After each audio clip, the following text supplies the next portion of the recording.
Bonjour et bienvenue sur ce plateau télé d'Euronaval. Depuis hier et jusqu'à la fin de ce salon, jeudi, nous recevons les plus éminentes personnalités du monde naval, qu'ils soient des forces armées, des institutions étatiques ou des patrons d'industrie.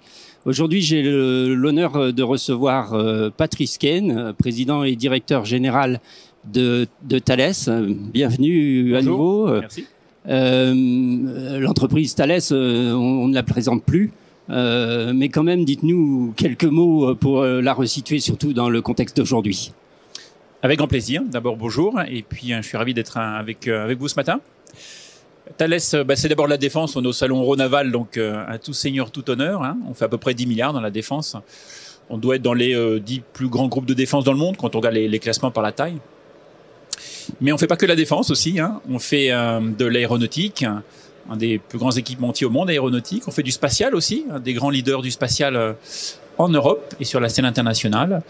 Et puis notre dernier pilier, c'est tout ce qui est cyber et identité numérique, hein, avec un pôle cyber qu'on a constitué maintenant depuis une dizaine d'années, qui fait à peu près plus de 2 milliards, 2 milliards 2, 2 milliards 3, donc qui constitue notre grande activité du groupe. Voilà pour le panorama global. Alors, avant d'entrer plus en détail dans vos nouveautés et ce que vous présentez sur votre salon, qui est sur votre stand, pardon, qui est à l'entrée du salon, stand I14. Quelle interprétation vous faites de la situation internationale et qu'est-ce que ça change dans l'activité, dans les demandes de vos clients? C'est vrai que l'actualité internationale est assez délicate, on va dire ça comme ça. La géopolitique a fait son grand retour, si je puis dire, depuis maintenant quelques années, et notamment les conflits ouverts, voire de haute intensité, comme on dit, avec ce qui se passe en Ukraine, mais pas uniquement en Ukraine. Les tensions dans la zone du Moyen-Orient, mais aussi Asie-Pacifique, qui a conduit quasiment la totalité des gouvernements à réinvestir, pour ceux qui avaient un peu désinvesti, si je puis dire, à réinvestir fortement dans la défense. Voilà. Des pays n'avaient jamais levé le pied. Je pense par exemple au Moyen-Orient. Vous avez des pays qui ont constamment investi dans la défense au moins depuis 20-30 ans. L'Europe avait plutôt levé le pied depuis souvent on dit la chute du mur de Berlin, pour donner une date un peu historique. Voilà, il y a eu un vrai retournement. La France est un peu avant, c'est plutôt 2014-2015, les attentats du Bataclan, où effectivement il y a une prise de conscience que la sécurité n'était pas quelque chose de garanti pour toujours et qu'il fallait réinvestir dans le champ de la sécurité et de la défense. Les pays européens, c'est plutôt, je dirais, la guerre en Ukraine 2022, qui a été là aussi un espèce de réveil un peu douloureux, si je puis dire, que la défense, la sécurité doit faire partie des grandes priorités de ces gouvernements. Et c'est vrai que depuis le dernier salon Euronaval, je dirais, les choses ne sont pas améliorées en termes de tensions géopolitiques. Et de fait, voilà, les gouvernements investissent de plus en plus dans leur sécurité et dans leur défense. Et alors, qu'est-ce que vous avez à proposer, justement? Qu'est-ce que vous mettez en avant sur votre stand pour répondre à ces attentes? Alors d'abord, l'Euronaval, c'est une occasion de revoir tous nos grands clients qui viennent nous voir. Grands clients internationaux, bien sûr, le grand client français, mais les grands clients internationaux pour, je dirais, faire avancer les dossiers, faire avancer les sujets. C'est d'abord, pour moi, des occasions de rencontre. Bien sûr, c'est aussi l'opportunité de montrer nos dernières innovations, nos derniers produits, nos derniers équipements, systèmes aussi. Parmi les innovations, on aime bien parler technologie chez Thales.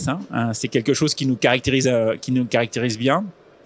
On aime bien, je dirais, manier à la fois le monde du numérique, où je pense qu'on a, je dirais, beaucoup investi. Donc, c'est vrai, on parle beaucoup d'intelligence artificielle. On a accéléré dans ce domaine depuis le début de l'année avec un pôle de plus de 600 experts au niveau du groupe, répartis en 3 piliers. Les gens qui vont vraiment regarder la recherche de l'intelligence artificielle, notamment l'intelligence artificielle de confiance dans les activités critiques pour la sûreté de fonctionnement. La partie appliquée au système d'aide à la décision, et puis l'intelligence artificielle dans les senseurs, dans les capteurs, qui est un grand domaine de Thales, les sonars, les radars, les équipements de guerre électronique. Voilà, ça c'est effectivement des belles innovations qu'on montre sur notre stand. Et puis on aime bien la physique aussi, les sciences physiques, parce que nos capteurs, c'est aussi des sciences physiques. Et on montre par exemple, effectivement, un matériau totalement nouveau, si je puis dire, qu'on appelle un super hydrophobique. Voilà. Ça veut dire qu'en fait, si vous mettez de l'eau dessus, l'eau rejaillit, rebondit dessus, voilà. Et ce qui est très important, notamment pour les marines, puisque effectivement un certain nombre d'équipements utilisent, je sais plus, des petites fenêtres pour typiquement les équipements optroniques, des caméras. Mais en mer, peut y avoir du brouillard salin, peut y avoir de la pluie, peut y avoir des embruns. Et effectivement, garder l'optique toujours propre et nette est un vrai défi. Alors, il y a encore quelques années, c'était encore les balais d'essuie-glace, c'était pas très technologique. Pour autant, bon, c'était ce qu'il y avait de mieux. Avec ces matériaux de nouvelle génération, franchement, là, on va franchir un pas, je dirais, très important pour les opérationnels, avec une optique qui est toujours nette, parce que l'eau, en fait, rebondit dessus, ne s'y attache pas. Il y a d'autres domaines sur lesquels vous êtes aussi en avance, en tout cas dans l'actualité, c'est celui de la guerre des mines, par exemple.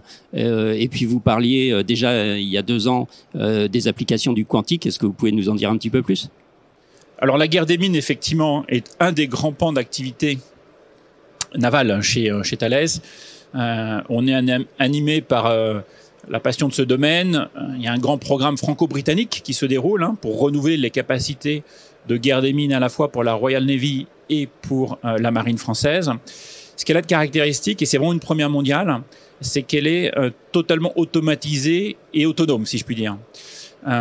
Automatisée dans sa préparation de mission. Donc là, effectivement, il y a de l'intelligence artificielle derrière. Autonome dans les drones qui vont opérer, loin devant la flotte, si je puis dire, mettant le marin à l'abri, si je puis dire, de la zone potentiellement dangereuse.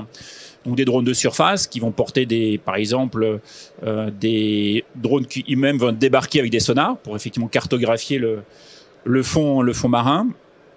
Il y a de l'intelligence artificielle dans les capteurs eux-mêmes, typiquement dans le sonar, de manière à automatiser, c'est plus qu'automatiser d'ailleurs, de rendre intelligent la détection et la classification potentiellement des mines. Voilà. Bien sûr, l'homme reste dans la boucle, comme on dit dans la défense, pour ensuite faire l'identification finale.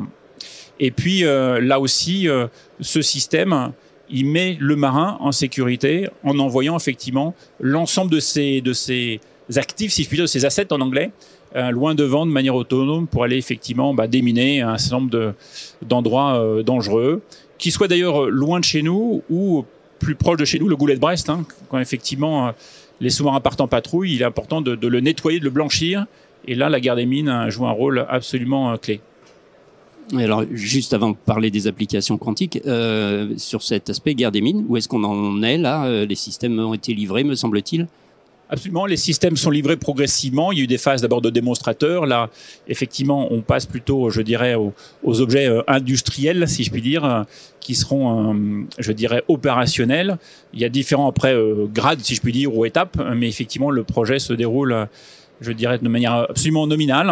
Et c'est important parce qu'effectivement, la marine, les 2 marines d'ailleurs, pour lesquelles on travaille, en ont besoin. Il y a aussi beaucoup de prospects à l'export d'ailleurs. Et je pense que cette offre qui est vraiment, je le répète, une première mondiale, tant elle est automatisée et effectivement nourrie d'intelligence artificielle. Il y a énormément de pays qui la regardent en se disant nous aussi on veut mettre nos marins à l'abri, si je puis dire, ou loin des zones dangereuses. Et ce système, effectivement, je pense, va trouver un succès à l'export dans les prochains mois, les prochaines années, j'en suis persuadé.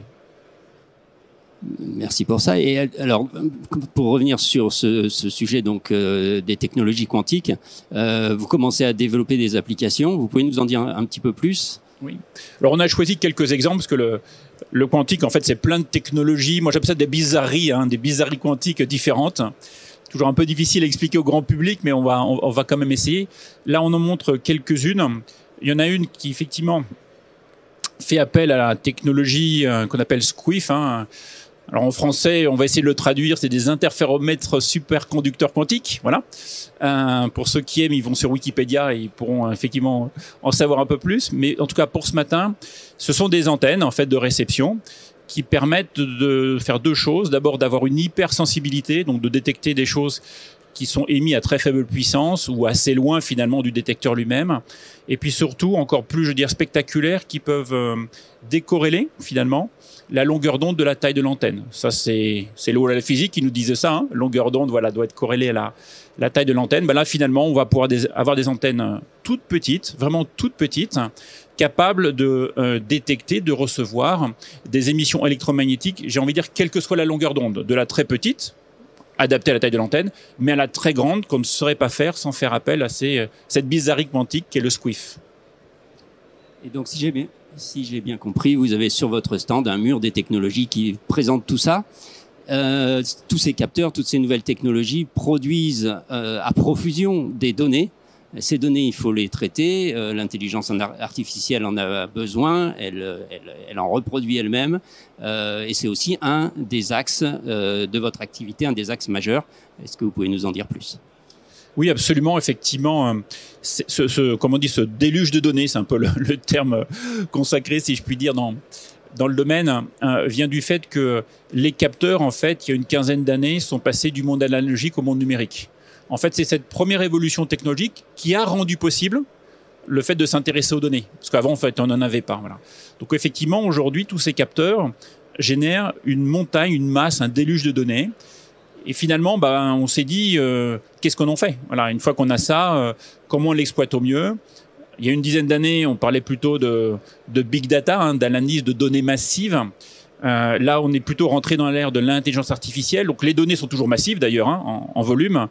Mais pour autant, c'est des algorithmes d'un genre un peu nouveau, effectivement, qui vont permettre d'automatiser, voire rendre autonome, si je puis dire, l'analyse et la prise de décision avec l'homme dans la boucle, bien sûr. Alors, pour le ministère de la Défense, typiquement, c'est des programmes comme Artemis, dont l'utilisateur est la DRM, bien sûr, qui va permettre effectivement, je dirais, c'est une plateforme numérique qui va pouvoir, qui permet d'ores et déjà d'ailleurs, d'accueillir toutes ces données hautement classifiées, très sécurisées, parce que qui dit données dit cybersécurité, et d'ailleurs ça fait écho à un des grands domaines d'activité de Thales, pour pouvoir ensuite les exploiter avec des cas d'usage soit développés par l'industrie, soit développés par le ministère des Armées lui-même d'ailleurs, dans le domaine du renseignement. Mais là, puisqu'on est aéronaval, il y a aussi cette notion de, alors, pardon pour le jargon anglais, mais ça s'appelle comme ça, de data hub embarqué, donc on va dire de petits data centers embarqués dans les navires de surface, typiquement, qui vont permettre de récolter les données de tous les senseurs, effectivement, là aussi hautement sécurisés, pour pouvoir les traiter plutôt dans du non-temps réel, on va dire ça comme ça. Les données de temps réel sont plutôt traitées au plus près des capteurs.